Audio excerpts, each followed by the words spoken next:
What is up, everyone, and welcome to Week 16 of the regular season. My name is Nell, joined as always by Anthony and Nate.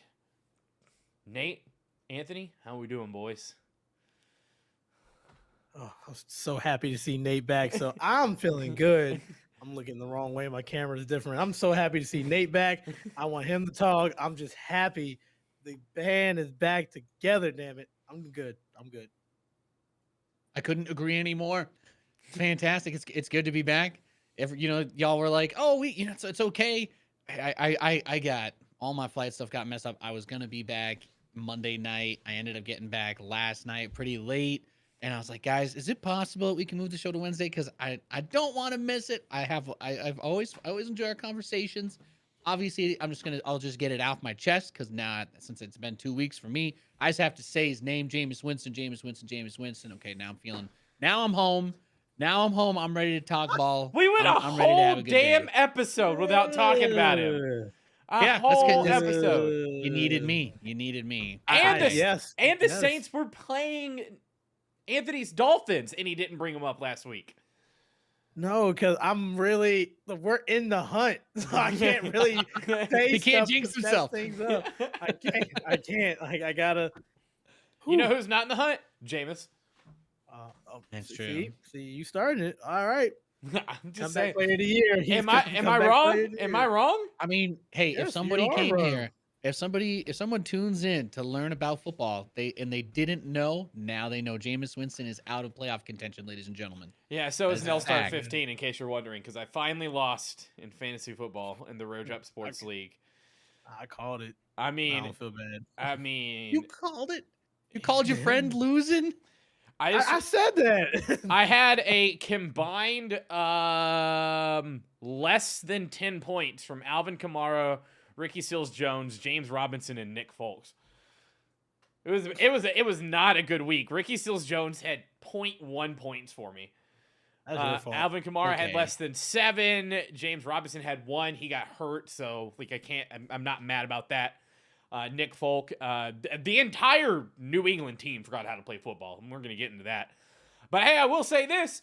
Had a combined 55 points from Josh Allen and the Cowboys defense.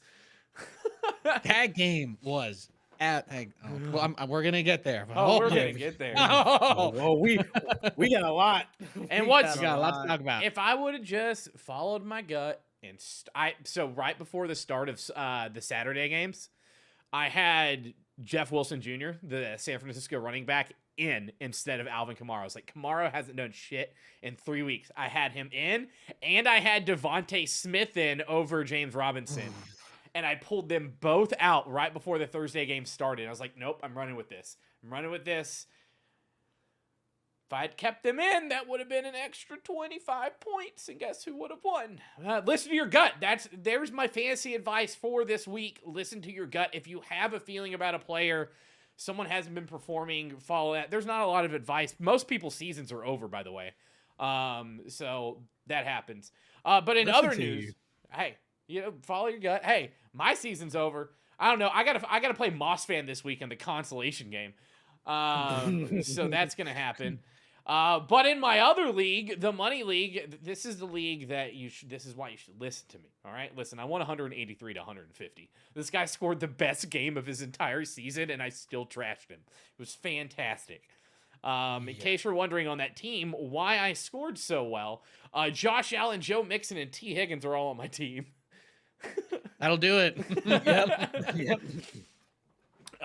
So yeah, it was good. I mean, I did have Sony Michel on my bench. I could have gotten more points from him over DJ Moore, but here we are. But yeah, I mean, fantasy football at this point, like if you're in the championship game, follow your gut. Like if you have Alvin Kamara and you're not confident in him, and you have another running back that's been putting up double-digit points every week, start him.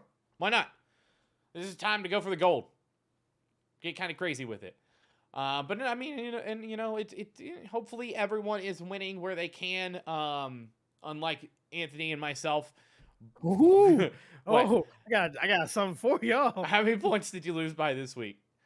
Okay, so 2 games happened during the time of the last episode because last Wednesday I was in. I came the back playoffs. and won because of Cooper Kupp Yeah. and all that.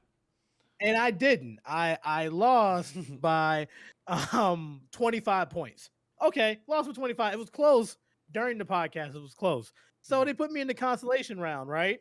So, all right, maybe I got a chance in that one. Guess who lost by 100? You?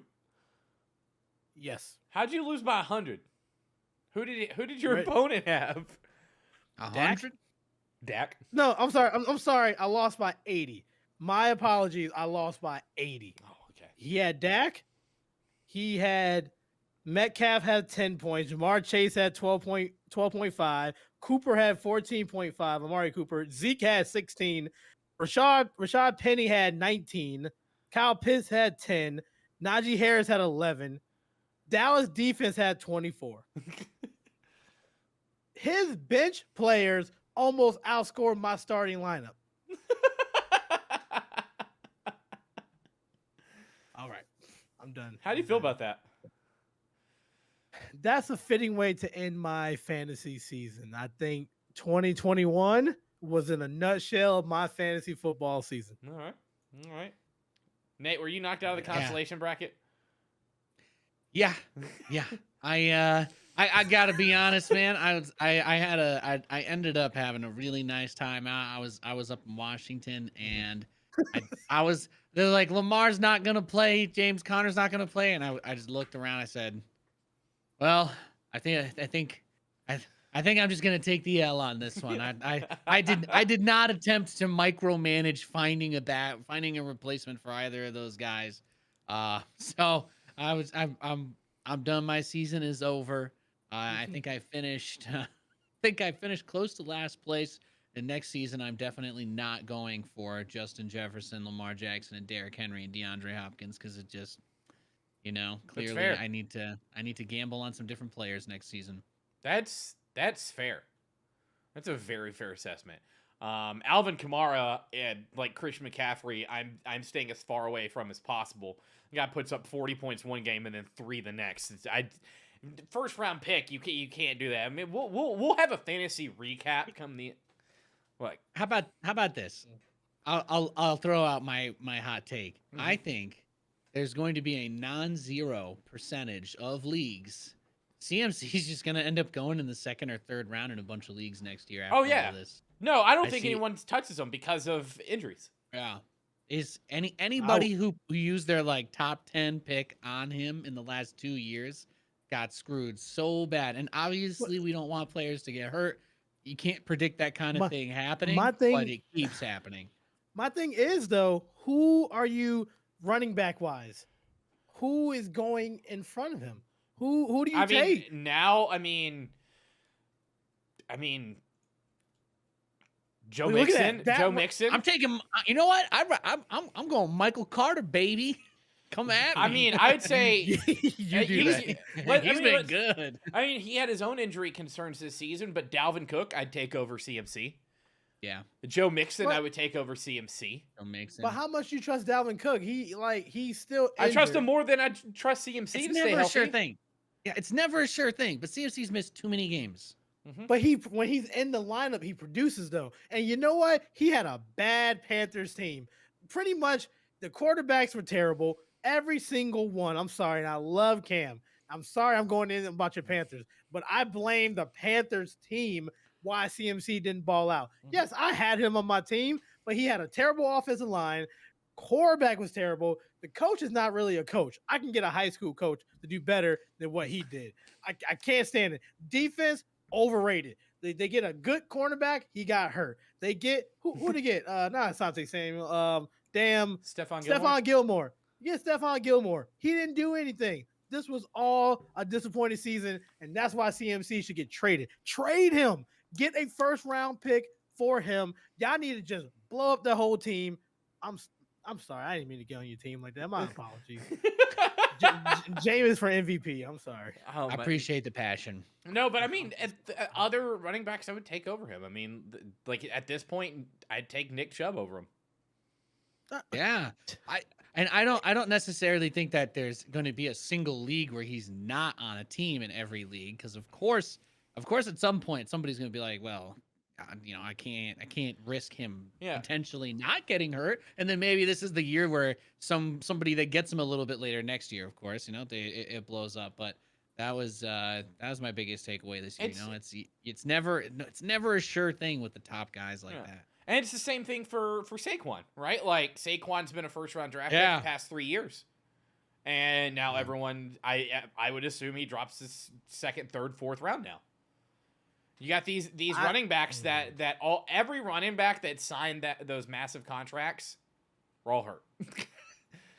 It's not their fault though. It's not. But this is we're talking fantasy football, not real football, right? Like, I'm not going to take CMC in the first round. Like, I wouldn't touch him I wouldn't touch him until the third round or fourth round. Get your playmakers. I would take Deebo Samuel over CMC at this point, because Deebo Samuel's kind of carving out his area. But I mean, Alvin Kamara, I'm not going to touch. I mean, who else can we talk about? Tyler Lockett, you don't know if you're going to get 30 points or you're going to get 0 points. Another player that was wishy-washy after everyone had some big thing. But I tell you, one player I'm going to draft in the second round next year, and that's Amon-Ra St. Brown for Detroit Lions. Now that he's early. Who else in Detroit's going to catch the ball? Because now that he's on and he's getting targets, I'm waiting for the free agency. It's kind of early to to do all this. Obviously, hopefully we can come back and do a free agency show, because I think this year's free agency is going to be important. No. You're going to see teams shift into the right direction or to go the other way. There's going to be coaches on the move. And I'll be honest, Deshaun Watson, that chase is going to get really interesting now between him and Aaron Rodgers. If he doesn't retire, I think we're going to have a fun offseason that all three of our teams can do some serious upgrades. Yep. Speaking of our teams, the top end of this weekly recap. Dolphins beating the Saints on Monday Night Football, winning 20-3. I don't know how much you can talk about this. Okay, so I just want to point this out there. I just want to put this out there. I sent a tweet in our Discord. And and I can break that down. Yeah. All right. So the Dolphins have now won against Mac Jones, Tyrod Taylor, Lamar Jackson, Joe Flacco, Cam Newton, Mike Glennon, Zach Wilson, and Ian Book. They have lost to Josh Allen, Derek Carr, Carson Wentz, Tom Brady, Trevor Lawrence, Matt Ryan, and Josh Allen again. And that's not a full knock on the Dolphins, because they have improved their defense as the season has gone on. But, like, how much can you really walk away from this win with Ian Book being the starting quarterback? Yeah, it's an impossible situation, right? That game hurt to watch. I'm so happy for Ant, because I'm watching this and I'm like, I just can't believe the way that things panned out. You know, being a sad AFC East fan, we get to watch the Patriots and the Bills run around in the playground, and we're both trapped inside. But you're out there. They're still in the hunt. But poor was it Ian? What was his name? Ian Book. Yeah. Man. He was like the prodigal son of Notre Dame, and it's funny because there was a tweet that came out, and then we'll get back into this game because there were some good things. I texted Anthony at the very beginning of the game, and then I didn't watch the rest of it because I knew how it was going to go. But it was a stat like Notre Dame quarterbacks are now 0-33 in starts in the NFL since Brady Quinn was a starter in the NFL. Yikes. That'll do it. That'll do it. But anywho, I mean, let's talk about it. I mean, Dolphins defense looked good. What, for second play of Ian Book's career, he throws a pick six? I got a lot to say. I got a lot to say about that tweet. I mean, if you just let me go, this might be my only time my Dolphins do decent, so I'm gonna go with it. All right, go. I'm gonna look at the people who tweeted about those 7 wins. First of all, Dolphins the first team in NFL history to lose 7 straight games, only to win 7 straight games. Another thing, we did beat a Lamar Jackson on Thursday Night Football when we had Jacoby Brissett. Just want to point that out there. Tua did come in the third quarter, and he passed for 150-some yards, had 2 touchdowns to make sure we beat the Ravens. The Ravens are a good team. Those other teams, you cannot control what happened in the season, because if we would have lost to those teams, we would have been in the doghouse so bad. You have to beat the teams. And to be honest, we're not the best team. So we beat teams. Yeah, you can say the quarterback play was bad, but our defense has been stepping up. What Brian Flores did to the defense was he's sending more people that they can block. So it's making these quarterbacks who don't play that much or rookie quarterbacks make quick decisions that's costing them turnovers, that's causing them interceptions, or making them panic. He is making sure that we don't drop back in coverage because if we do just a regular 3-man rush, we don't have the best coverage for our linebackers. So what you do, you blitz everybody and you let Xavier Howard and Byron Jones play that man-to-man defense. That's smart adjusting. Nobody has made adjustments to our defense. We do disguise our blitzes. Sometimes we will send 8, sometimes we'll show 8 and then drop back 4. That is something that I love what Miami's doing. I know we're going to talk about later they're pretenders or contenders. I will talk about that later, but the people who saying y'all won against lower competition, any team, if you play against them, you got to win. If Carolina had that same lineup and you beat all 7 teams, now how would you feel? Nate, Jets had the same situation and you beat those 7 teams with those quarterbacks like that. You will feel good. I'd be freaking out. I'd still be mad. I'd be losing it. I'd still be mad because Matt Rule would still be our head coach. Unfortunately, I'm sorry for that. But right now, we're sitting in 7th place. We are currently in the playoffs right now. We went out and we got 2 tough games. We got Tennessee and we have New England. We went out, we're in the playoffs.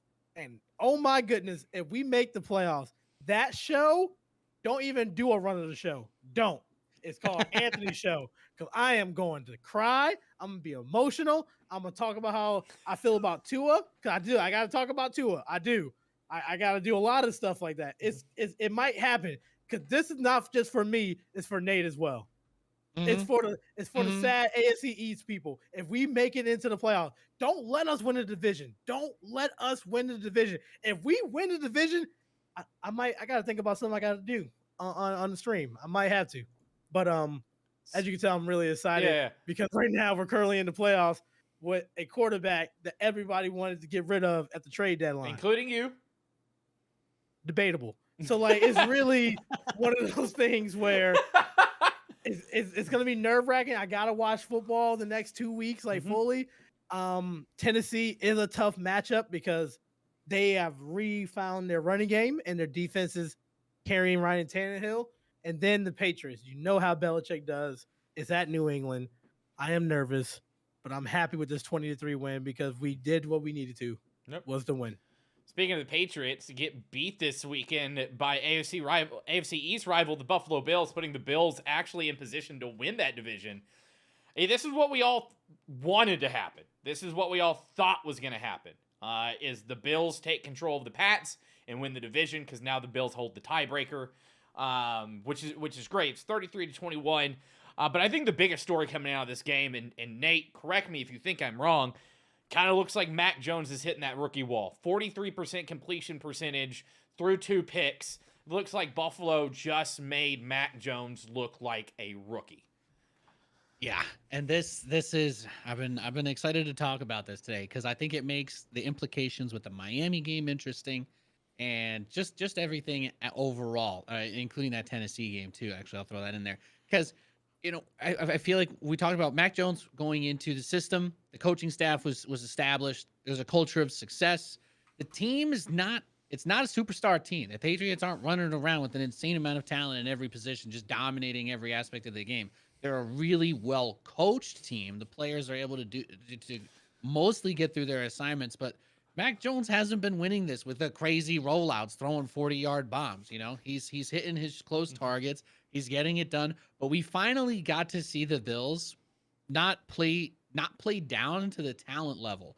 And they when you have a team that can bring it out like that, that's why I was certain the Bills were going to will be way better than the Patriots all season. That's not what ended up happening because they are a well-coached team. But when that explosiveness comes through and you put more pressure on that rookie, like you're saying, Mac Jones suddenly looks a lot more human when he has to do more than manage the game. You suddenly like, is he going to break out a big run? No, that's not what he does. Is he bombing it like crazy passes to come back?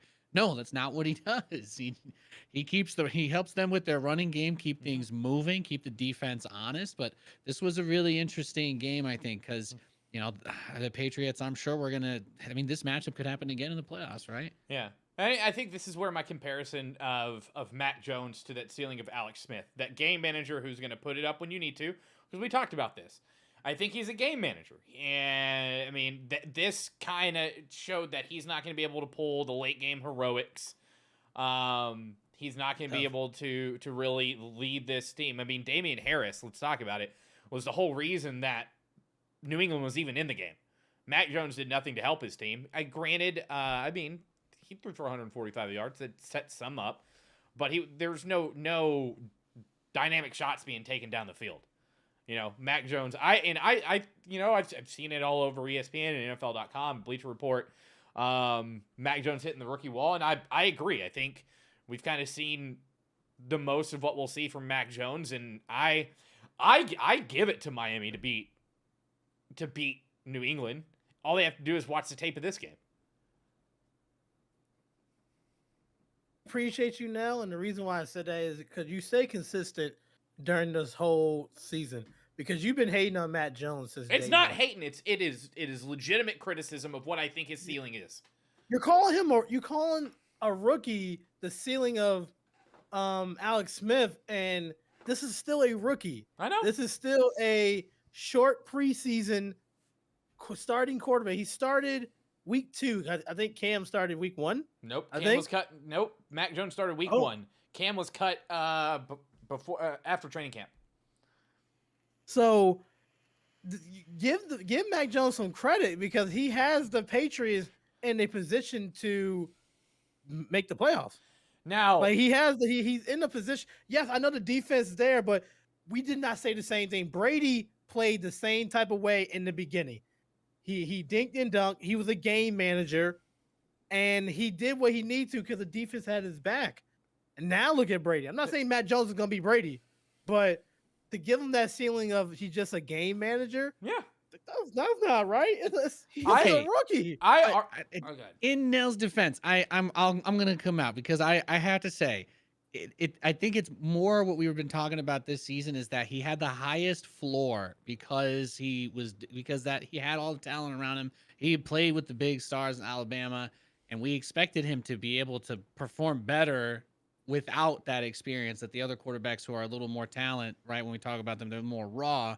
So I think it's fair to say that the team and the coaching staff, if the quarterback isn't making terrible plays, he could actually just, it could just be that he fits in there.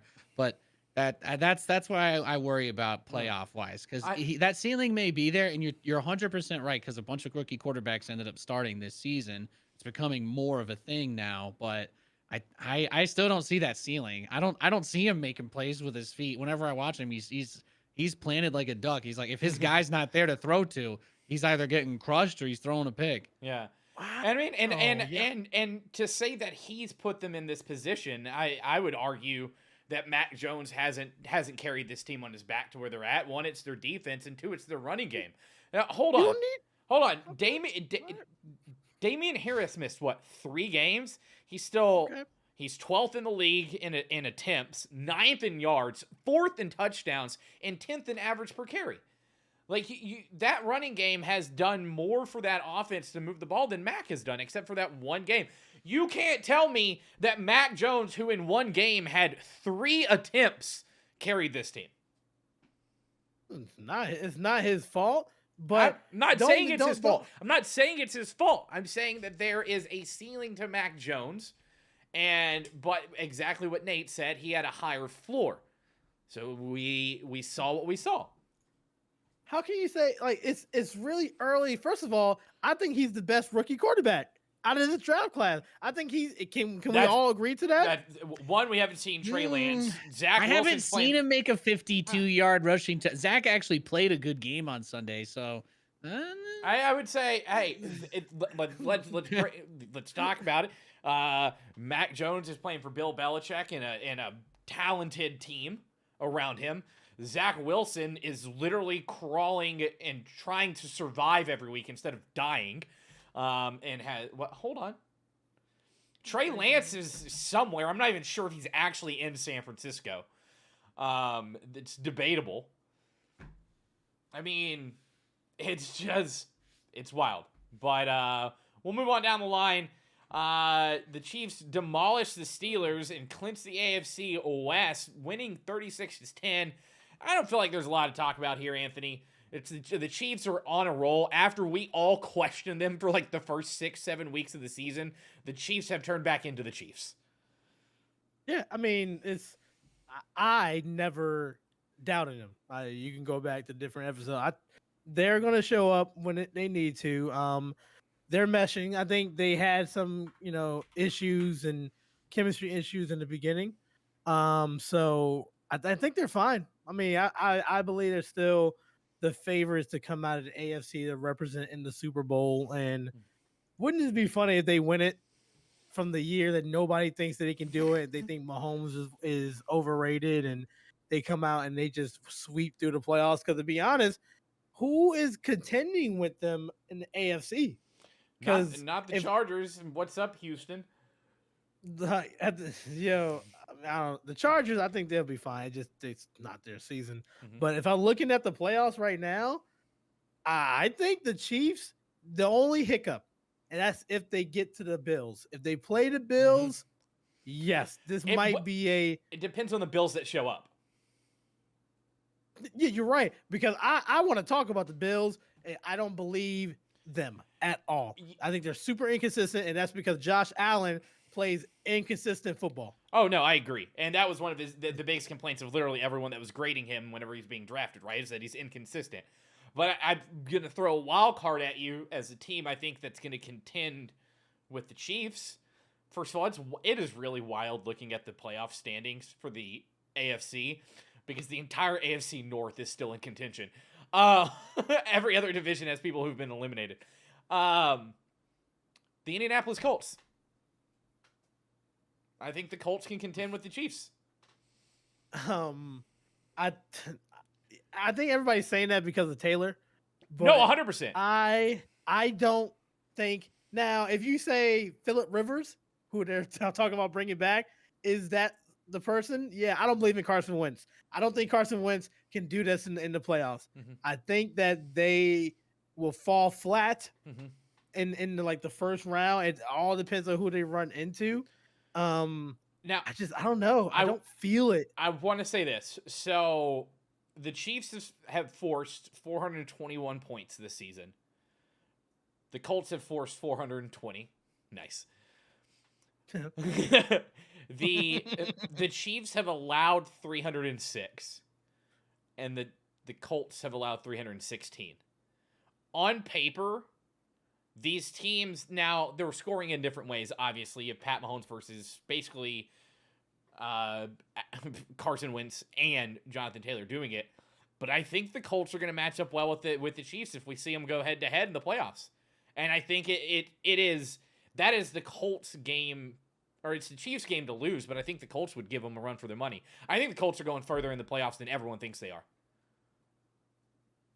Yeah, Colts have been sneaky good. I think it was Wentz hurt a little bit earlier this season. Am I misremembering? It feels like that rhythm was lost, but they have been pretty fun to watch. Yeah, and like just outside of like whatever, the whole trade drama, people are like, oh, is this worth it? I think Wentz has looked great. Mm-hmm. I like their defense. Their obviously running back situation. I don't even know. I don't even know how they stumbled into that position, but they're going to be terrifying. They're going to be terrifying. It's Jonathan Taylor, right? Am I getting his name right? He is watching that guy run. His legs are just going faster than everybody else's. And I don't just mean, oh, he's fast, but you can really see how hard that guy goes every play. If I'm going into the playoffs with him on my team, I think anything's possible. Yeah. It's wild. I mean, the Colts look good. They beat the Cardinals on Sunday or Saturday or Monday, whenever they played. I don't know. This week it's been a mess. We've had football almost every gosh dang day of the week. But I mean, in the process, I mean, it showed a lot, right? Like Indianapolis didn't have to do much in the passing game to win. I mean, this was This was Indy kind of doing a bunch of stuff. Carson Wentz looked great, obviously throwing for 200 and almost 30 yards and 2 touchdowns. Jonathan Taylor, another 108. But, I mean, it just didn't feel like the Cardinals got anything moving. Do we attribute that to Indianapolis' defense, which also looks stacked right now? So, I mean, just to continue, I think Indy is right now probably one of the better teams in the AFC. I think it's between them and the Chiefs for the AFC. I mean, I wouldn't be surprised if the Colts do more. I want to see more out of Carson Wentz than, because I'm gonna go back on your words now. You do judge quarterbacks that they only throw in the mid 200 range, because you did do that to Jameis. No. Hold on. MVP. Let's take a step back. No. Am I wrong? Wrong? No. I gave Jameis shit for not being able to pass 150 yards. No, you gave him crap. No, for because he would 150. throw for like 200 yards. Watch it back.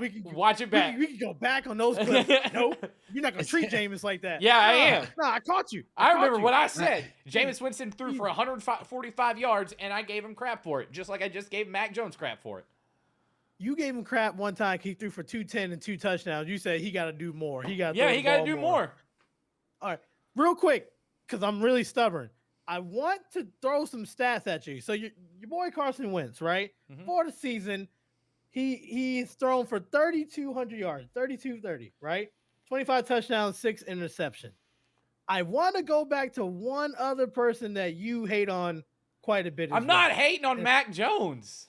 Okay, that's cool. It's cool. It's called criticism. Matt Jones has completed over 100 more passes than him and has thrown for the more yards than him. 3,300 yards, 18 touchdowns. This is the same Matt Jones that you're talking about that says is a Alex Smith type of player. Alex Smith never hit those numbers. Matty Jones, I'm calling Matty Jones now, like that. Matty Jones, 310 completions. Man's throwing for 67.2 completion percentage. He's like 2 behind Tua, who leads the league. Shout out to Tua. Come on now. I'd rather have Matt Jones in that situation than Carson Wentz. Nah. Ooh. No. Carson Wentz. I said what? It. Okay, let's talk about it. 7 more touchdowns, half the interceptions. I'm not going to take a quarterback that's going to turn the ball over more. I'll take that completion percentage, though. I'll take it all day. Okay, but there's 2 other things here, though, right? First of all, the run game definitely masks for Wentz a little bit. I think that's fair to say. In the games where they struggled, his ability to make the clutch plays was definitely tough. But he has also shown something that we're not seeing out of Mac Jones. And in the playoffs, being able to make these kinds of moves with your legs, this is the reason why Wentz was so good on the Eagles. This is why people liked him before, everything got really weird over there. But the fact that you have a guy that can make plays like that can have an explosive play at any moment, I still think that in the playoffs, just getting that one play is enough. And I don't know. I'm not sure that I'm looking at the high floor guy. I understand that you're just trying to do your due diligence because obviously we're all Patriots haters here, and you're giving Mac Jones his respect. And fair enough, his completion percentage is actually 67%. That's not to scoff at. But neither is Wentz's 63%. Let's talk about it. Mac Jones has 20 more completions. 20. That's it. But I would definitely rather have Carson Wentz on my playoff team than Mac Jones. Also, hold on, wait a minute. How about Carson Wentz, real quick? How do we know how he is in the playoffs? The last time I remember, that was Nicky Foles that took them to the Super Bowl. It wasn't Carson Wentz. Carson Wentz has not done anything in the playoffs for the Eagles. Well, he did get a dirty hit from the Seahawks that one time that he almost got to play in the playoffs. But he was actually looking pretty good. He was actually looking pretty good before the lobotomy. I'm gonna say it. I think he was on for 5 plays, but they got to like the 5-yard line, and that's when what's his face got the greatest no call of all time, concussioned him out. Oh my God. Speaking of looking pretty good, Joey Burrow setting a record for the Bengals on Sunday, 525 yards and 4 touchdowns, 200 of those yards going to T. Higgins. Holy now this isn't going to be a regular occurrence from Joey B, but I felt like this was just flashes of brilliance of what we expected from Joey B. Look, poised in the pocket, was completing tight passes. I mean, that offensive line took care of him. Anthony, Are you confident Joey B can continue to look that poised in the pocket moving forward? Yep, absolutely. I think he doesn't remind me of Justin Herbert. He's going to be better than Justin Herbert. That he does. He's not afraid to take a hit. He can throw that thing. He can. I love it. I love his receiving core. I love the Bengals going forward. I do. Maybe they won't make it that far in this playoffs this year, but man, I love Joey B. I love the way he throws. It's just something about him, his swagger. Amen. Man, it was No. that was a fun game to watch. Joey B had a smile on his face every time the camera panned to him. It was the greatest thing. Nate, I mean, Bengals currently atop their division, which isn't saying much for that division, if we're being honest. But if they go in from the AFC North, Anthony kind of touched on it. Can they make noise in the playoffs with Joey B and now Jamar Chase and T. Higgins both kind of stepping up? Yeah. Oh, for sure. Look, I love that you bringing up the division too, because at the start of this season, I'm pretty sure everybody was on the same page that we thought the Ravens were going to be a big contender. They had a strong We start. thought the Bengals were. Right. I mean, we thought the Browns, I mean. Yeah, the Ravens, the Browns. I liked both of those teams, and I mean I don't have a photographic memory, but if I looked up that first episode when we were doing a season preview or whatever, I'm sure that I had nothing but good things to say about them. But the Bengals have come back so good. Let's not forget Joe Burrow had a nasty injury last year that took him out. And is he a great quarterback? Does the leg injury affect him throwing? Well, I'm sure there's all sorts of stuff to get in there. But the fact is he came back. He looks good. His team is in playoff position. The addition of Chase has just been nuts. Obviously, Higgins has had a great season, but this is the progression that you dream of. Mm-hmm. Burrow looked great the first season. They didn't have everything to protect him. We know that's how it goes. You don't have all the pieces there. That's why you had a high draft pick for a quarterback. But I love watching Joe Burrow play, and I'm not surprised to see them putting up points like this because I think he's one of the best quarterbacks in the league right now. Yeah, I agree. And what's wild is it feels like the Bengals do better when Joe Mixon has a good day too, because Joe Mixon had a great day.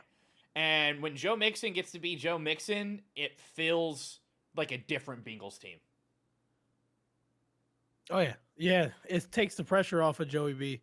And I mean, if you think about it, it's just the science of football. If you got a running back that's gashing your team, your instinct is to put more people in the box, which leaves for more room for the receivers to do their thing, single coverage and everything. So obviously, Mixon is going to be a huge part in the playoffs. If they play like this in the playoffs, man, we might see an upset.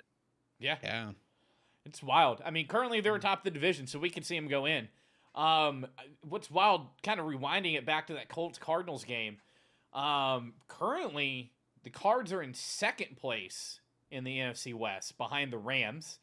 Both the Rams and the Cardinals clinched a spot in the playoffs, but I mean, are any of us even confident that the Cardinals can do damage in the playoffs at this point? Because they look to be falling apart, honestly, since that game against Carolina in Arizona. I do feel like they've lost their steam. I'm not certain because I feel like there are certain players and teams that can turn it on in the playoffs, and I'm not going to write off DeAndre Hopkins and Kyler Murray, but they need to find a third wind if there's a way to put it. Yeah. What about you, Anthony? So I'm gonna go different. I think they'll be fine in the playoffs. I think they'll find their way and they'll somehow make it to the NFC Championship game. Oh, okay.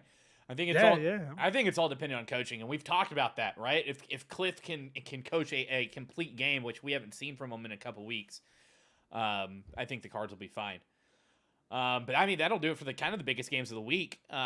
Bigger news coming out of the injuries this week. We just talked about him there for a while. Carson Wentz is currently on the COVID list.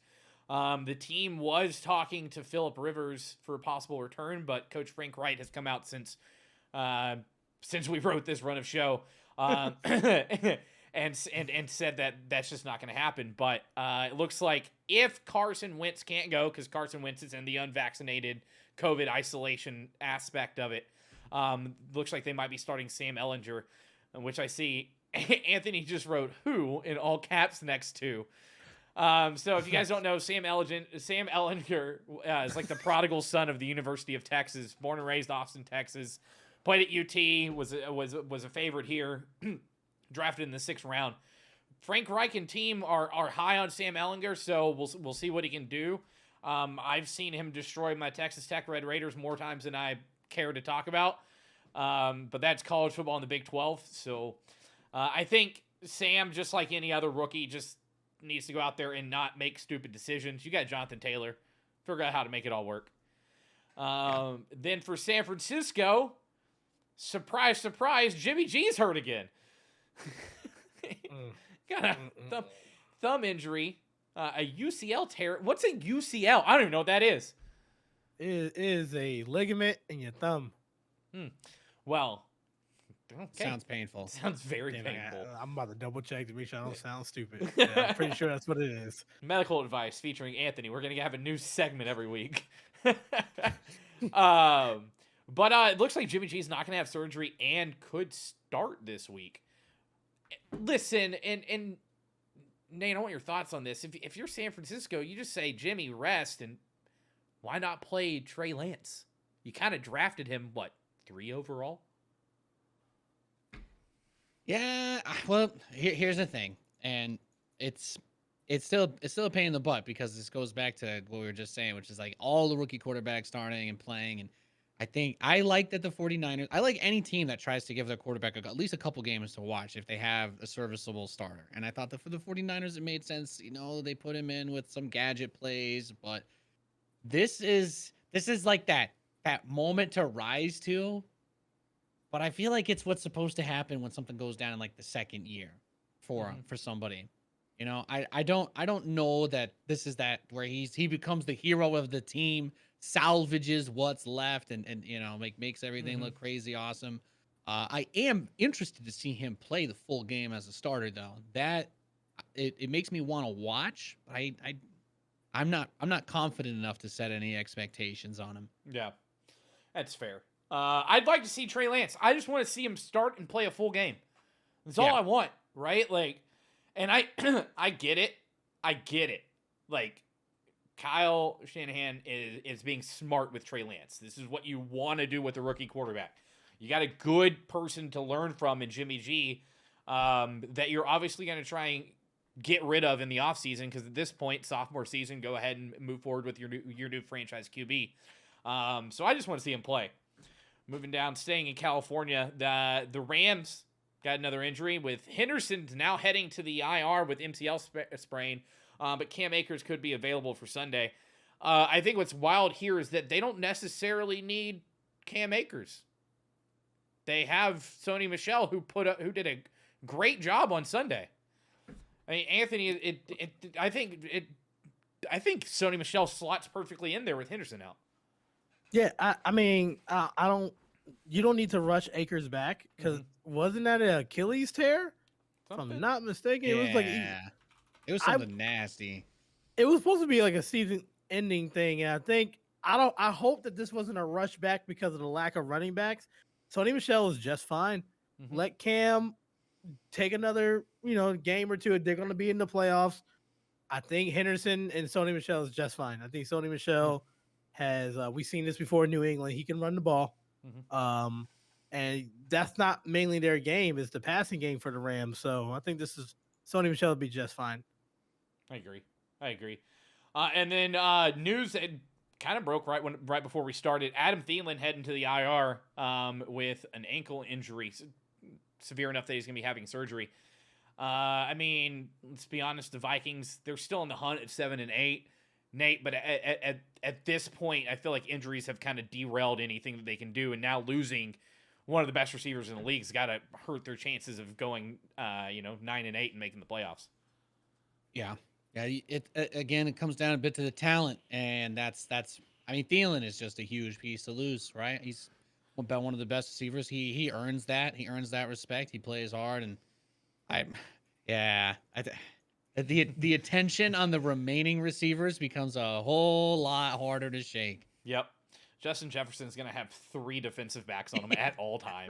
I was Oh, gonna say, absolutely. I was about to Absolutely. say he's about to get the Devontae Adams treatment now that Thielen's off the board. The Vikings about to try and figure out how they can get Kyle Rudolph back on the team real quick. Facts. Hey, bud, come help us. We need you back, bud.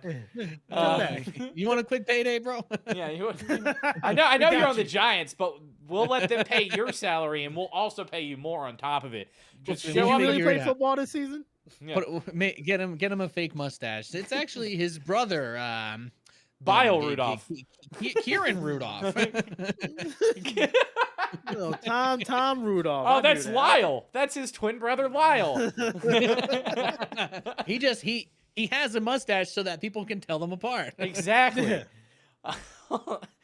Moving on to our top storylines of the week. Anthony and I talked about it last week. COVID-19 is just ravaging through the league right now.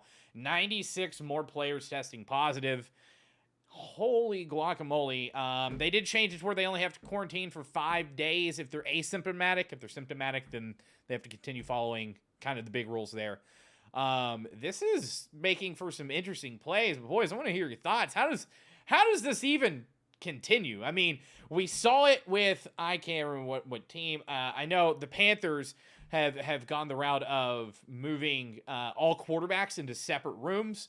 So they're doing all their daily stuff separate because PJ Walker is now tested positive, and like Shaq Thompson's tested positive, and Derek Brown's tested positive. It's crazy. It's going crazy through Carolina, who's remained unscathed for a while. But what do teams do? Because there are some crazy roster moves happening right now. XFL still playing? No, half them players are in the league now. Look at Taylor Heineke and PJ Walker. I said this before, and I really hope this is not the case. Can you imagine if a star player is out for like the NFC Championship game? How about the Super Bowl? Yep. Like you have a week gap after the championship game, and can you imagine before the Super Bowl, there's star players are out because of it? Mm-hmm. Like I don't know. This is gonna be rough. Yeah, I'd like to hear your thoughts on this, Nate. We talked about it last week. What if it's Super Bowl and it's Pat Mahomes versus Tom Brady, and Tom Brady tests positive for COVID the day before? Cancel. Man, that's the ultimate nightmare, isn't it? I'll be honest with you. And this, I don't know how crazy this is gonna sound, but I wouldn't be surprised if it became something where maybe they withhold that information and accidentally reveal it after, and they're like, "Oops, didn't want to ruin the Super Bowl." I could see that happening. I mean, look, the referees can literally do whatever they want, and there is no entity that can punish or ridicule them. Who's to stop the league from just saying, "Yeah, Brady and Mahomes are playing no matter what happens if they're in the Super Bowl together"? Tom Brady's flu game, basically. Yeah, I need somebody to clip that because Nate is spot on. I can really them seeing like, hey, we got the test results. Brady can't play, and somehow that person disappears. we just don't ever hear from him again. And like I can see like a little investigation afterward. That weird. Brady tested positive right after the Super Bowl, right after the game, like a minute after. It's crazy. It's crazy. Like it's gonna be interesting. They won't leak it till after the Pro Bowl. They won't want people to be too mad too close to the game. Yeah, exactly. But hoping everyone stays asymptomatic and doesn't get sick. Again, we talked about it last year. There were a couple players that end up in the hospital or had some lung issues following having COVID. So just wishing the best for everyone. A team that Anthony has not wished the best for all season, Dallas Cowboys. The most prolific offense in the NFL right now. Highest scoring offense in the NFL. I'm just going to say it. They're the team to beat right now. That defense with Dan Quinn, I think they're the team to beat in the NFC. I'm just going to say it. Ooh, You wanted Dak to go out there and ball out, and guess what he did? He didn't really ball out. Who they play? Can we talk about that real quick? Who they play? What did we all agree to earlier this season? The NFC East, it doesn't matter. It's always a good, close game. So why are we talking about they're the team to beat and they're beating up on the worst division in football? Why is this even a thing? Do that against the Packers. Do that against the Rams. Do that to Brady. Then we can talk. You beating up on Washington, New York, even Philadelphia. What Okay. for? I don't disagree with what you're saying because it's not like the teams that they're beating are necessarily, they're not the Patriots, they're not the Chiefs, whatever. But the manner in which the Cowboys won, like I don't know how you watch that game and don't just I at a certain point I just straight up felt bad for them. I'm like, this is absolutely ridiculous. I'm sitting down. It's Christmas. We're like, oh, it's gonna be a nice time. We're gonna watch some football. Whole family's together. I'm with my dad-in-law, and we're just like, boom, pick. The fumble. Is their defense is just so unbelievably good, and they're so good at generating the turnovers. I don't like the Dallas Cowboys. I got no respect for them, but their defense is unreal. It feels unfair. The magnetism these guys have to get their hands on the ball is just it's next level. I think the only reason why I'd even give them a chance is because their defense is one of the filthiest in the league right now. I mean, I saw that first pick by Marcus Lawrence, that 40-yard pick six by a defensive end, and I was like, oh, that's enough football game for me. I think I'm gonna move on. And then I turned it back on, and it was 42-7. I was like, what happened between now and then? And Anthony, I love you. You're like a brother to me. But if we're being honest, Taylor Heineke has been having a very good season. And then this happened. So my thing is, okay, their defense is playing good. But name me a team that was like a winning statement game. Because if you look at all their wins, yes, they got 11 wins. I don't see a statement win. I'll be real. Maybe the Chargers, and they won by 3 because they beat the Eagles, the Panthers, the Giants, your Matt Jones Patriots, the Vikings. You know how Kirk Cousins is. Let's go ahead. The Falcons. The Saints without Winston. Yeah, with the better quarterback. And they had the Washington football team twice. What do you want? Like, for real. Like, you should do this. I mean, look at your schedule. Let's go all the way back to week 1, whenever they were toe to toe with the Bucks. Tom Brady just did Tom Brady things. Yeah, but you know what? If you're a good team, if you're a good defense, Dallas, beat Brady. Beat the Chiefs. You didn't. Beat the Raiders. You didn't. They held Leonard Fournette to 32 yards that game. They lost to the damn Broncos. Listen, Teddy Bridgewater is a national treasure. Okay, see? Okay. Nate, am I wrong?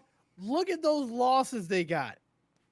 You need to beat those teams in the playoffs, and you didn't do that. Yes and no. I think that, again, I'm always gonna lean towards the playmakers. I don't see that I don't think that I don't know. If they give Tony Pollard the ball enough times, you got Diggs and they have a recipe to go for a run, because no matter what the game looks like, just the fact that they have too many explosive players on the team that have been making things happen. And I don't disagree with you. I don't feel like that they've won the big games against the big teams this season. But when they can do that, when on any random play, number 7 can get his hands on the ball and take it to the house, the level of respect that needs to be shown to that defense, I think covers a lot of their holes. We'll say this. Good news coming for the Cowboys. Dan Quinn has actually turned down the offer to interview for the Jacksonville job. I know a lot of people were worried that Dan Quinn might be moving on. Everyone was super stoked for backwards hat Dan Quinn the other night. They want backwards hat Dan Quinn leading this defense forever. I'll say, you're right. Their defense, I think, put a little respect on their name. Dan Quinn has shaped this defense into something special, and Micah Parsons is doing his thing, and Marcus Lawrence as always, holding his place on the line while Diggs is managing the secondary. I think that Dallas right now I wrote it here for a reason. I think they're the team to beat. If you can beat them and make it a statement win, then sure. But listen, Anthony, we've talked about it with your Dolphins. Things change in the season. Dallas right now does not look like the Dallas that they looked like early in the season when they had some of these losses. You're making me to come out to a Dallas hater. You know what? I'll give respect to their defense. There it is. I'll give respect. And Dak, I like Dak, so I was hoping he balls out. Yeah. I'm glad he got his money. They have the right pieces to be a good team. It's not about the pieces. It's about their coaching, the mentality. It's not. They have talent. They have top 5 team talent. But we've seen this in the past, though. We've seen it. Mm-hmm. You're beating up on a crappy division. I'll wait till the playoffs, and then I might have to swallow my words. But if they can do this in the playoffs, then we're talking. Do it to the Rams. Do it to the Rams. Let's see what Cooper Kupp does to Diggs. Yeah. Do it to them. OBJ and them. Do it. Yeah. Do it to them. You're gonna have to play. I don't disagree with you there. Like I'm not saying I disagree with you there. Yeah. I think they need to make these statements in the playoffs. And they obviously they have to if they want to continue on to the Super Bowl. I'm just saying right now their defense looks like makes them the team to beat. So make those statements. You're going to have a home game in your first play. You're going to have almost home field advantage, but your first 2 games probably going to be at home. AT&T Stadium is going to be crazy. Don't come out flat. Because you come out flat, you're going to hear from me. You are. I'm sure they're listening. Stephen A. Smith. I'm sure they're listening.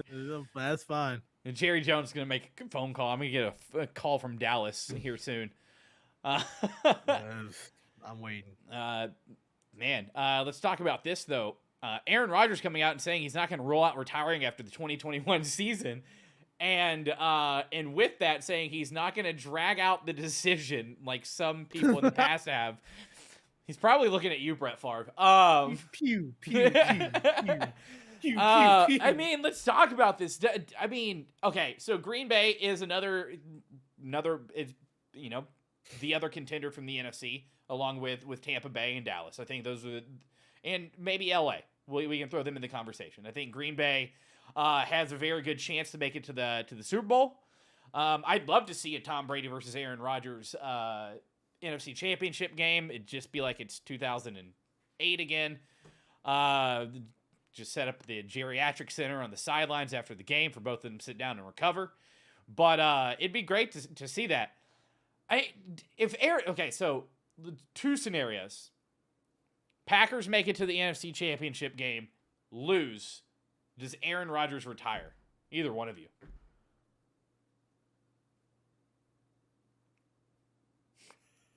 I don't think he does.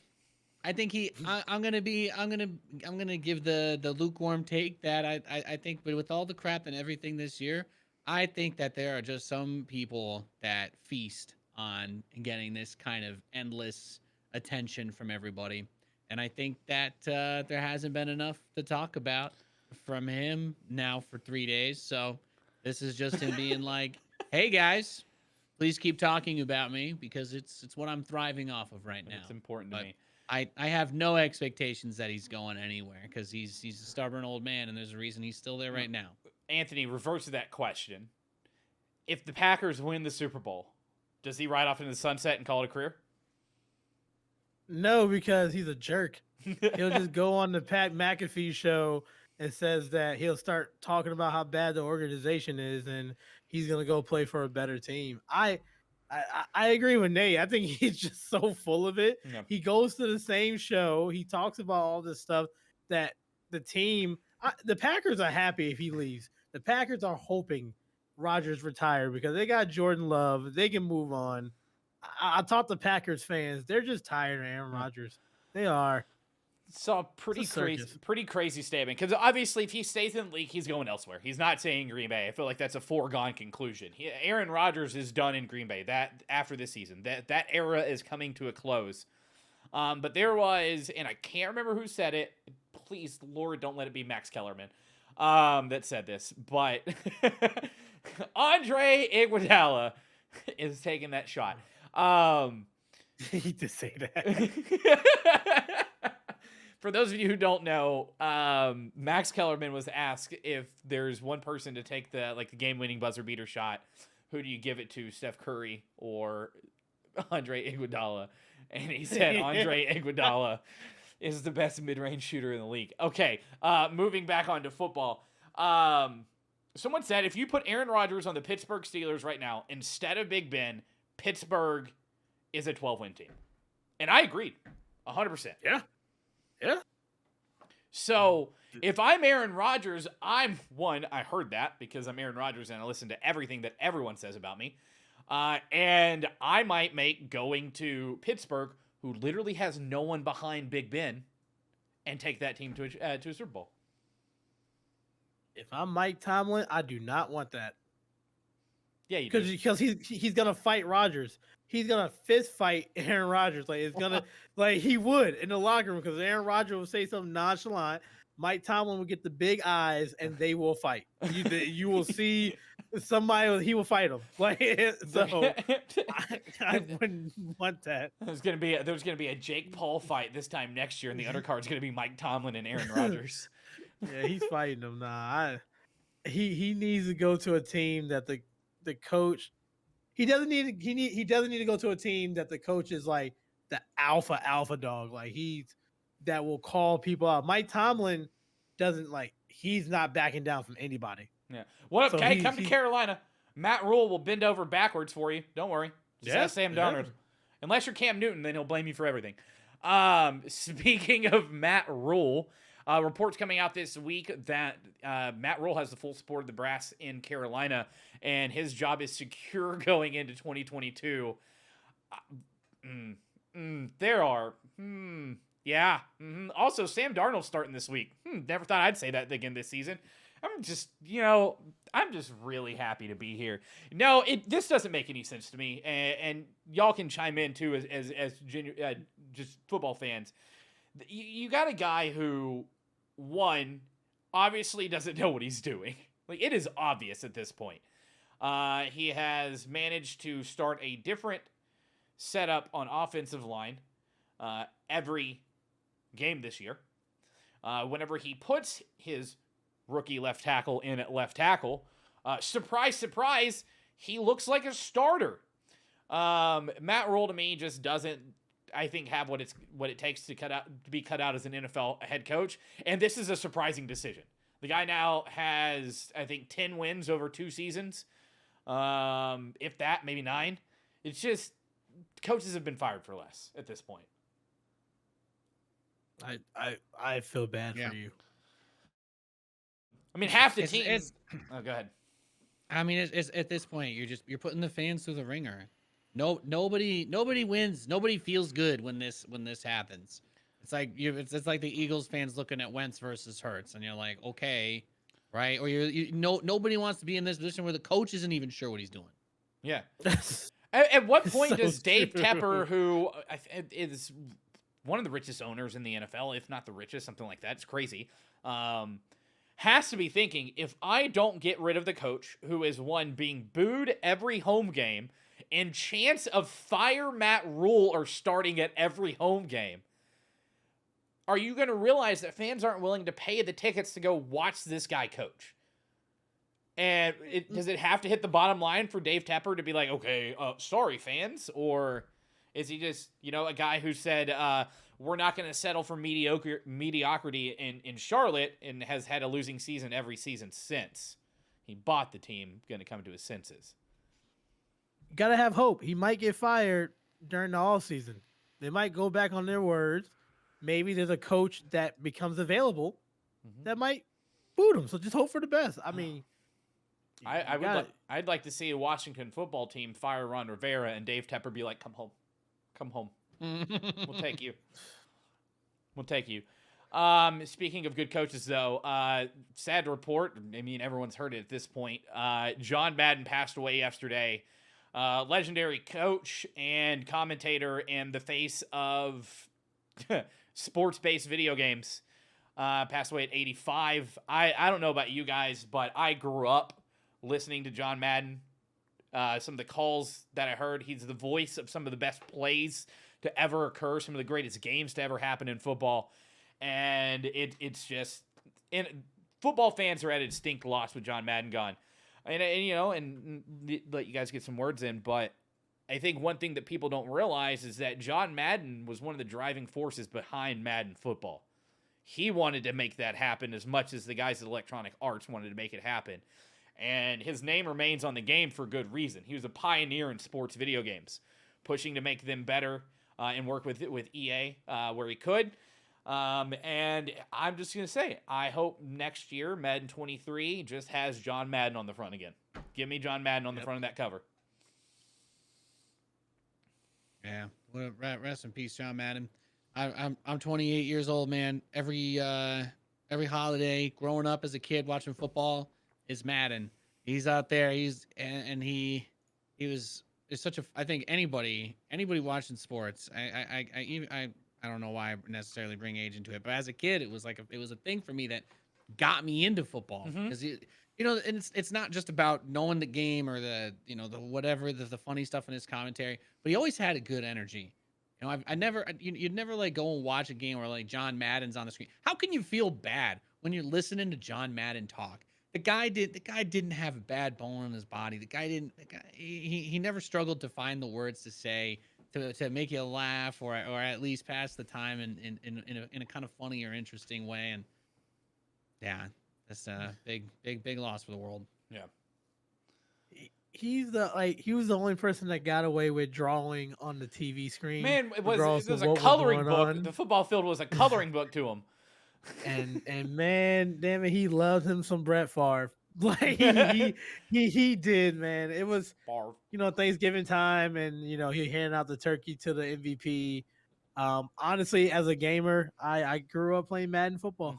I knew about him through Madden and playing every single Madden, and it's really sad to hear that because he was a positive figure, like when he was coaching, when he played, and then when he went into the announce booth with Pat Summerall. With Pat Summerall. So it's really sad to hear that his passing, but his legend will live on. Yeah. And not to let his commentary, what he's done for video games, to overshadow what he did as a coach. I mean, when Al Davis hired him, John Madden was 32 years old, one of the youngest to still ever be hired as a head coach. Went to the AFC Championship game like 5 years in a row and finally got that win against the Vikings. And after 10 years coaching, that's all he did. He retired, went to the broadcast booth. Still probably one of the best coaches of all time. Also, to this day, still has the highest winning percentage of any NFL head coach with a certain amount of time coached. 103 wins in 10 years. A winning season every year that he coached. So, rest in peace to a legend. And then to balance this out, we do have a feel-good story this time. I feel like we always go from sad to let's talk about the rookies. All right, Najee Harris, a rookie for the Pittsburgh Steelers. 2,500 miles away from home, Cam Hayward finds out that Najee Harris was being a Grinch and didn't have anything set up for the holidays. So Cam Hayward went out of his way and stopped by Harris's house with a Christmas tree. And Harris just said to him, "No one in my life has ever got me a tree." He just sets a good example of being a man. And I think that's a really cool story because, you always hear about how rookies are kind of left to fend for themselves, or players in the NFL are always left to figure out things on their own. And once they're out of the league, they're kind of on their own in doing that. But it's really cool to see that these teammates have each other's backs, especially during the holidays when things can get lonely when you're by yourself. I don't know if you guys want to say anything about this. I just thought it was a cool story to include. Yeah, it's nice, wholesome holiday spirit. Look, you guys focus on the game. Obviously, people take the job seriously. Not everybody plays in the city that they dream to lay down their roots and have their families. They got family long ways off, but that's just some good wholesome stuff. Reading about that put a smile on my face. Yeah, love to see it. But let's get into the rookie recap. Let's talk about good old Ja'Marr Chase. 7 catches, 125 yards. I think at this point, Ja'Marr Chase has only had one bad week. maybe 2. Who's going to win Rookie of the Year at this point? Offensive. Phew. I got my pick. He's on the list. Yeah, he's on the list. But Jamar Chase has become an integral part of this Bengals offense, and we just talked about it in Nate. Like, Jamar Chase is a reason that they're going to the playoffs. Yeah, I mean, look, he's the jelly to Joe Burrow's peanut butter. They go so well together. They're making these games. They're making these games look easy. How often do you get to see such a natural connection between two players like that, so young and Jamar Chase is just fantastic. He's absolutely one of the highlights of this whole entire season for me. Every time they put on the highlight reel, I know I'm gonna see him. Even if the Bengals lose, something crazy happen. He's just such a fun player to watch. And yeah, I love Jamar Chase. And I'm probably going to get a weird look for Anthony whenever I say this, but Jamar Chase, the way that he can play every spot as a receiver and make these plays is starting to remind me of a Steve Smith. Not the biggest guy in the field, but he's out there doing everything he can. He's going up against people. Watching this game and seeing Joe Burrow throw the ball to Jamar Chase gave me flashbacks to, can't believe I'm making this comparison because Joe Burrow is so much better, but Jake Delhomme to Steve Smith back in their heyday, in their prime, whenever they went to the Super Bowl, that I got a lot of that. I think Jamar Chase, he reminds me a lot of Steve Smith. Dude can do it all. Jamar Chase is a big dude, though, if I'm not mistaken. He's not that big. Okay, fair. He's pretty big. Like, that man is he's 6'3"? He's 6 foot, 200 pounds. So he's got like 2 inches on Steve Smith, but still. He could ball. Regardless, that man can ball out. I mean, there's another guy on this list that kind of gives me Steve Smith plays the slot, can play outside vibes, and that's Jalen Waddle, Miami Dolphins. 2 catches, he's 5 catches behind Anquan Bolden's record for catches by a rookie. Had 10 catches for 92 yards, doing everything he can on the field. Everything. Anthony, at this point, is it Jalen Waddle's team and we're all just bystanders and everybody else is just bystander? We will build our offense around him. He is playing in the slot. He is out, and when we get, we'll figure out Tua's situation. If he gets a more quarterback with a bigger arm, he's gonna play out. He could burn. They said that his 40 time was faster than Henry Ruggs, 4.29. That's this fast. man can catch everything. He does, and we're just force feeding the ball. And you saw the one he scored on. He was in motion, and it was like a fake sweep handoff to him, and he just did the rest. Yeah, he is really fun to watch. And that's Tua's favorite target. Yeah, by far. And I mean, Jalen Waddle, like you said, he's fun to watch. I just like watching him play. Like, you never know what's going to happen, but you never know how the play's going to go, but you know that one point that ball's going to make it into his hands. And that's what you love to see from a receiver like him. But someone we've talked about but haven't given a ton of praise, and it's probably because his quarterback is ice cold. Kyle Pitts. Kyle Pitts is out there playing tight end like he's a gosh dang wide receiver. He's just a really tall wide receiver at this point. He's got the build of receiver. And listen, Atlanta, I know you're listening to the regular season podcast on your favorite podcast platform. Can you build your offense around him and Cordarrelle Patterson? I don't know. Maybe that's a good decision because it looks like those 2 dudes are doing everything they can to make this team win. Somehow, Matt Ryan's still screwing it up. I couldn't have said it any better. Yeah. But Kyle Pitts up there. Listen, if Kyle Pitts was on a the Falcons are semi-decent. They're better than the Panthers. And that's like my baseline for semi-decent because the Panthers are below average. If he was on a better team, I think Kyle Pitts would be in the conversation for Offensive Rookie of the Year. He has skill set. On another team, he could easily be one of the top candidates. It's just you already said it though, right? It's not the rest of the team isn't. He elevates himself, which is awesome to see in a player.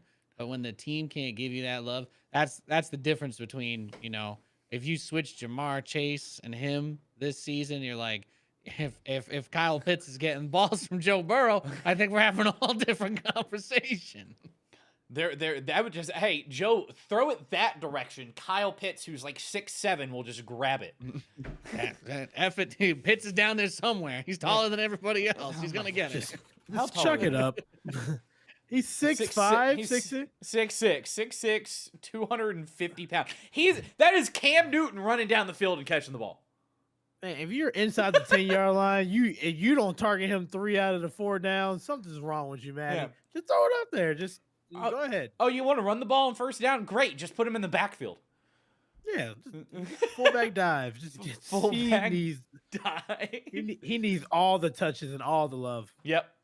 God, I hope they turn around. They build that offense around him because they obviously thought to do so whenever they got rid of Julio Jones. Like they had enough confidence in building that offense around Kyle Pitts that they would do so. And their stuff with Cordero Patterson is working out. What position does he play? They don't know either. Don't worry. So let's move on down to contenders or pretenders. The playoffs are around the corner.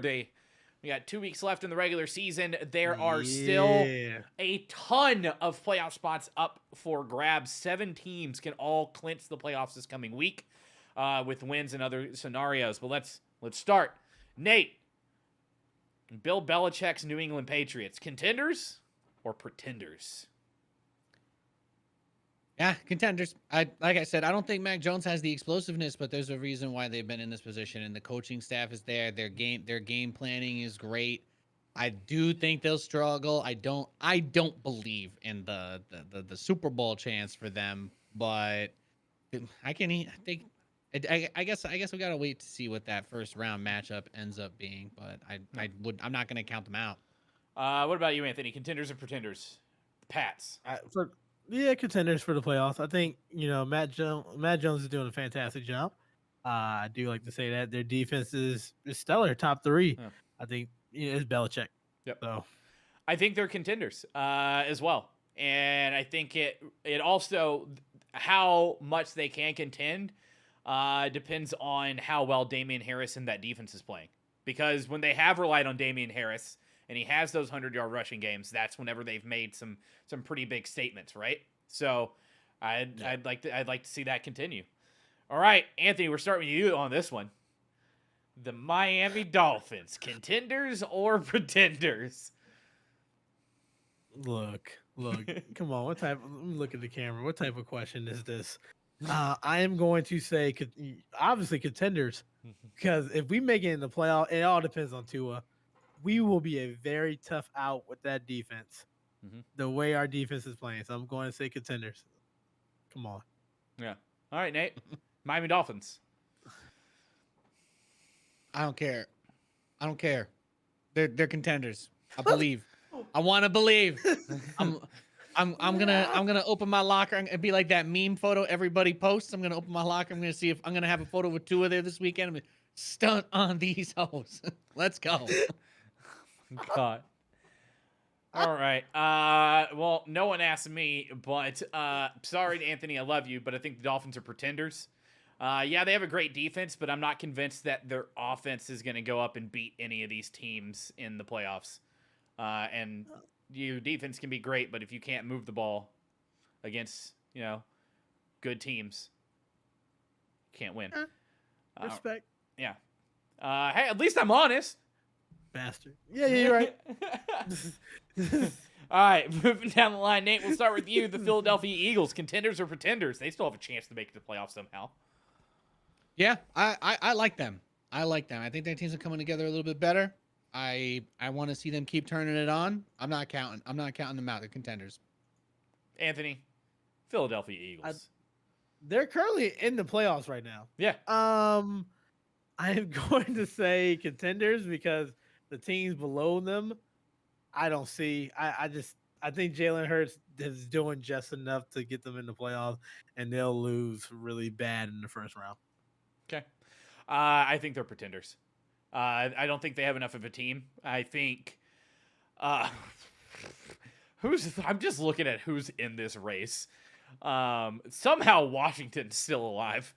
Can't wait to see Taylor Heineke in the playoffs.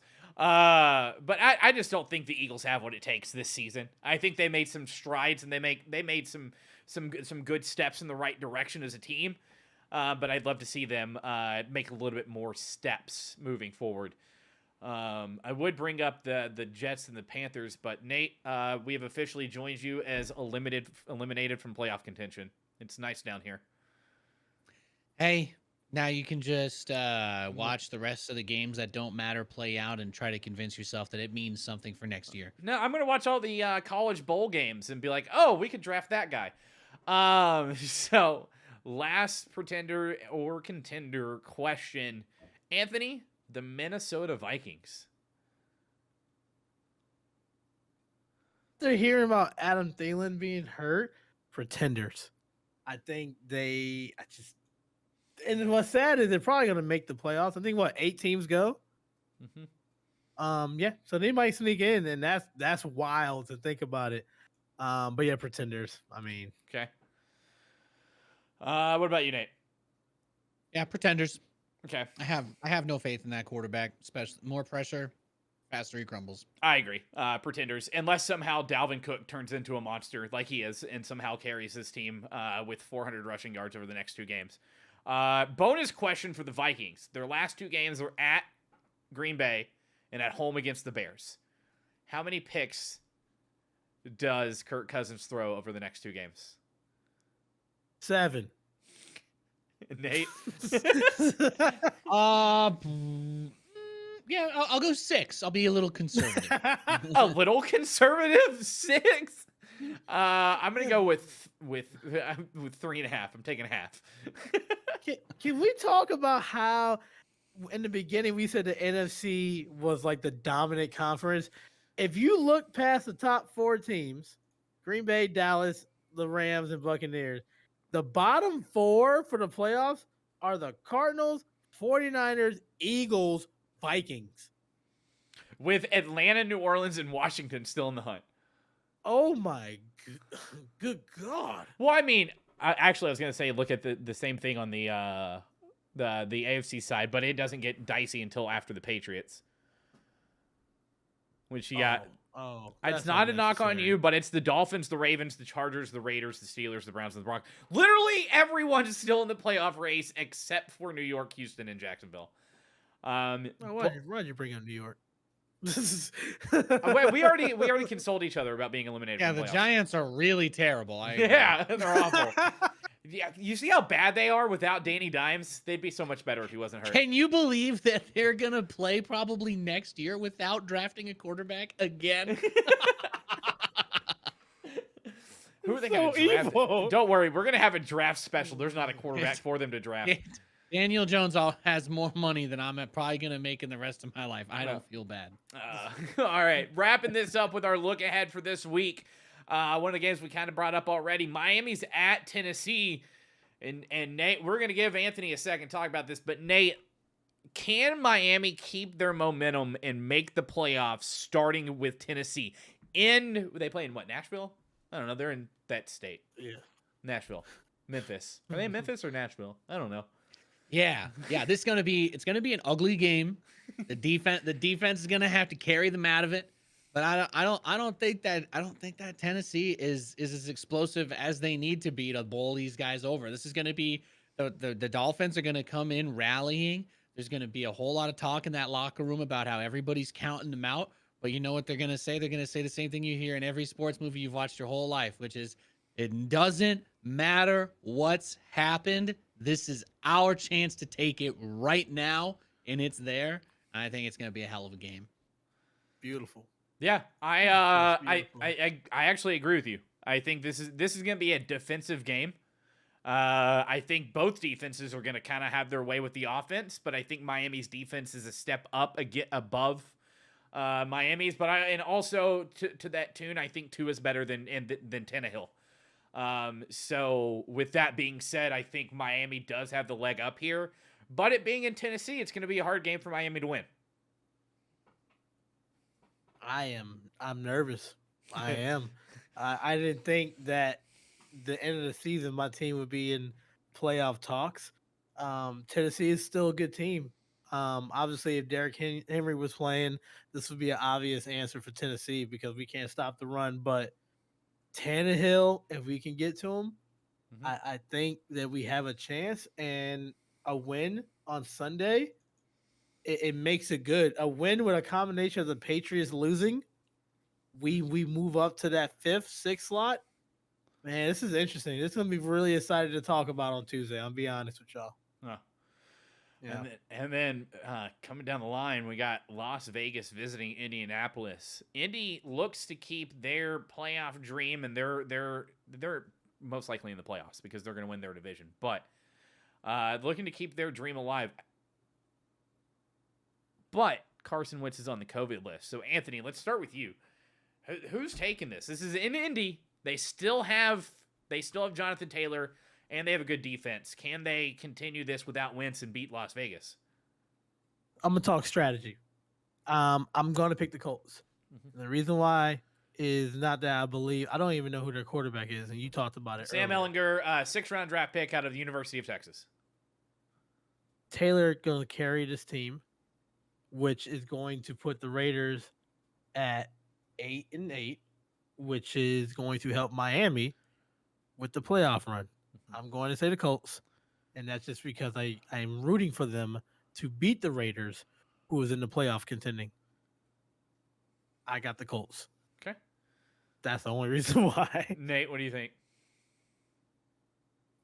I think this is another ugly game, but honestly, I think Indianapolis just runs the ball all over them, and they're gonna show why they're gonna be. Again, their team is just has not been. They haven't had that. These teams both have the identity where they haven't been the big flashy. There's not as much cool, hyper crazy stuff to talk about, in a positive sense anyway, this season. And I think Indianapolis comes out on top. Okay. I agree. I think Indy can take this. If Sam Ehlinger plays the way that he played in Texas, and then we have a problem. Guy likes to turn the ball over, but I don't think they're going to throw the ball that much. I bet he throws less than 15 times, and just minimize turnovers. Give the ball to Jonathan Taylor, and let that offense just carry you, buddy. Just don't die. That's all you got to do. Don't die in the pocket. I know it's scary. They're all bigger than you. But the only problem is that Las Vegas does have a pretty stacked front seven, and if they can get to Sam, or they can contain Jonathan Taylor, then Las Vegas takes this. But I think the cards are just stacked in Indy's favor here. Cool. Well, with that, we got through a stacked show. A lot of news. Gentlemen, thanks as always for joining me. Except for Anthony's love to say that I'm wrong about everything. Oh, that's rude. Am I wrong in saying that? Don't think so. No, just with Mac Jones, we agree to disagree. 43% completion percentage this past week. He's playoff bound. Yeah. Playoff. It'll be a fun conversation next week. Yeah. Awesome. Thanks for hanging out, you guys. I appreciate you guys being here with me as always. If you guys want, you can watch us live every Tuesday at 9 p.m. Eastern over on twitch.tv/RD Sports, or just catch us on your favorite podcast platform, uploaded usually the next day, or you can go watch it on YouTube if you want to see a live replay of us and our beautiful faces on screen.